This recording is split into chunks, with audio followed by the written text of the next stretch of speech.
ಎಳ್ಳಮವಾಸ್ಯೆಯ ಪ್ರಯುಕ್ತ ಹೆಜಮಾಡಿಯ ಅಮಾವಾಸ್ಯೆ ಕರಿಯದಲ್ಲಿ ಸಮುದ್ರ ಸ್ನಾನಕ್ಕಾಗಿ ಜನಸಾಗರವೇ ಹರಿದು ಬಂತು. ಸಮುದ್ರದ ಅಬ್ಬರದ ತೆರೆಗಳಲ್ಲೂ ಯಾವುದೇ ಅಂಜಿಕೆ ಇಲ್ಲದೆ ಸ್ನಾನಗಳನ್ನು ಪೂರೈಸುವ ಮೂಲಕ ಯಾವುದೇ ಅಡ್ಡಿ ಆತಂಕಗಳಿಲ್ಲದೆ ನಿರಾತಂಕವಾಗಿ ಮುಕ್ತಾಯ ಕಂಡಿದೆ.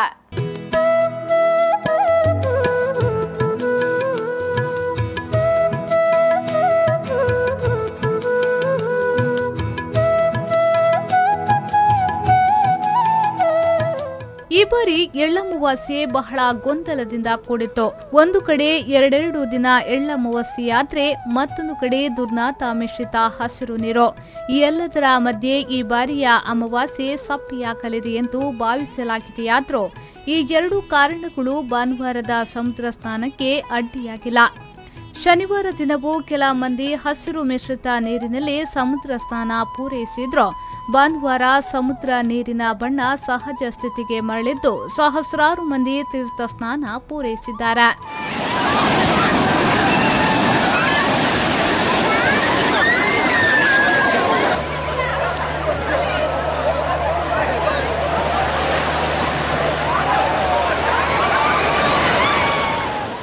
ಈ ಬಗ್ಗೆ ಮಾತನಾಡಿದ ಹೆಜಮಾಡಿ ಗ್ರಾಮ ಪಂಚಾಯತ್ ಉಪಾಧ್ಯಕ್ಷ ಸುಧಾಕರ್ ಕರ್ಕೇರ ಅವರು, ಅಮಾವಾಸ್ಯೆ 2 ದಿನಗಳೆಂಬ ಗೊಂದಲವಿದ್ರೂ ಶನಿವಾರ ಅಲ್ಪಸಂಖ್ಯೆ ಜನ ತೀರ್ಥ ಪೂರೈಸಿದ್ದು, ಈ ದಿನ ಸಹಸ್ರಾರು ಸಂಖ್ಯೆಯಲ್ಲಿ ದೂರದೂರಿನಿಂದ ಆಗಮಿಸಿ ತೀರ್ಥ ಸ್ನಾನ ಮಾಡಿದ್ದಾರೆ. ಅದಲ್ಲದೆ ಸಮುದ್ರ ನೀರು ಪೈ ನೀರ ಸಮಸ್ಯೆಯಿಂದ ನಿನ್ನೆಯವರೆಗೂ ಹಸಿರಾಗಿದ್ದು ಈ ದಿನ ನಿಜ ಬಣ್ಣಕ್ಕೆ ತಿರುಗಿದೆ. ದೂರದೂರಿನಿಂದ ಬರುವ ಮಹಿಳೆಯರಿಗೆ ಸ್ನಾನ ಪೂರೈಸಿ ಬಟ್ಟೆ ಬದಲಿಸುವುದಕ್ಕಾಗಿ ಸ್ಥಳೀಯ ವಿವಿಧ ಸಂಘಟನೆಗಳು ಪೆಂಡಾಲ್ಗಳನ್ನು ನಿರ್ಮಿಸಿದೆ. ಸುರಕ್ಷತೆಯ ದೃಷ್ಟಿಯಿಂದ ಯಂತ್ರ ಅಳವಡಿಸಿದ ದೋಣಿ ಸಮುದ್ರ ತೀರದಲ್ಲಿ ಸಂಚರಿಸಿ ಕಾವಲು ಕಾಯುವ ವ್ಯವಸ್ಥೆಯನ್ನ ಸ್ಥಳೀಯರು ಕಲ್ಪಿಸಿದ್ದಾರೆ. ಅದಲ್ಲದೆ ಪ್ರತಿ ವರ್ಷದಂತೆ ಈ ವರ್ಷವೂ ಮೃತರಾದ ತಮ್ಮವರ ಸದ್ಗತಿಗಾಗಿ ಪಿಂಡ ಪ್ರದಾನ ಕಾರ್ಯವು ಸಮುದ್ರ ತೀರದಲ್ಲಿ ನಡೆಸುತ್ತಿದ್ದಾರೆ. ಎಂದಿಗಿಂತಲೂ ಈ ದಿನ ಸಮುದ್ರದ ತೆರೆಗಳ ಭರ ಜಾಸ್ತಿಯಾಗಿದ್ದು ಜನರ ಉತ್ಸಾಹವೂ ಹಿಮ್ಮಡಿಯಾಗಿದೆ. ಒಟ್ಟಿನಲ್ಲಿ ಯಾವುದೇ ಸಮಸ್ಯೆ ಉಂಟಾಗದೆ ಎಳ್ಳಮವಾಸ್ಯೆ ತೀರ್ಥ ಸ್ನಾನ ನಡೆಯುತ್ತಿದೆ ಎಂದರು. ಅಮಾವಾಸ್ಯೆ ಸಮುದ್ರ ಸ್ನಾನ ಮಾಡಲಿಕ್ಕೆ ಸಾವಿರಾರು ಸಂಖ್ಯೆಯಲ್ಲಿ ಜನ ಭಾಗವಹಿಸಿದ್ದಾರೆ.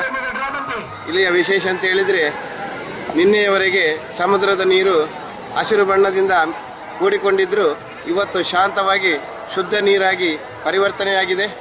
ದೂರದಿಂದ ಬಂದವರಿಗೆ ಸ್ನಾನ ಮಾಡಿ ಬಟ್ಟೆ ಬದಲಾವಣೆಗಾಗಿ ವಿಶೇಷ ವ್ಯವಸ್ಥೆಯನ್ನು ಸಂಘ ಸಂಸ್ಥೆಯವರು, ರಿಕ್ಷಾ ಯೂನಿಯನ್ ಅವರೆಲ್ಲ ಮಾಡಿಕೊಟ್ಟಿದ್ದಾರೆ. ಅದಲ್ಲದೆ ಹಿರಿಯರಿಗೆ ಪಿಂಡ ಪ್ರದಾನ ಮಾಡುವಂಥ ಅತಿ ಪ್ರಾಮುಖ್ಯವಾದ ಕಾರ್ಯಕ್ರಮವನ್ನು ಕೂಡ ಇವತ್ತು ಈ ಎಳ್ಳಮವಾಸ್ಯೆ ದಿವಸ ಈ ಸಮುದ್ರ ಬದಿಯಲ್ಲಿ ಮಾಡ್ತಾ ಇದ್ದಾರೆ. ಈ ಭಾಗದ ಜನರಿಗೆ ಈ ದಿನ ಹಬ್ಬದ ವಾತಾವರಣ. ಸಮುದ್ರ ಸ್ನಾನಕ್ಕೆಂದು ಆಗಮಿಸುವ ನೆಂಟರಿಗೆ ಹಬ್ಬದ ಅಡುಗೆ ಬಡಿಸಿ ಖುಷಿ ಪಡುತ್ತಾರೆ.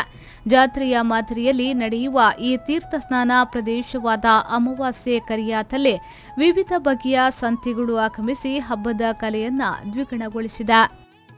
ಸುರೇಶ್ ಶರ್ಮಾಳ್, ವಿ4 ನ್ಯೂಸ್ 24 7 ಪಡುಬಿದ್ರೆ.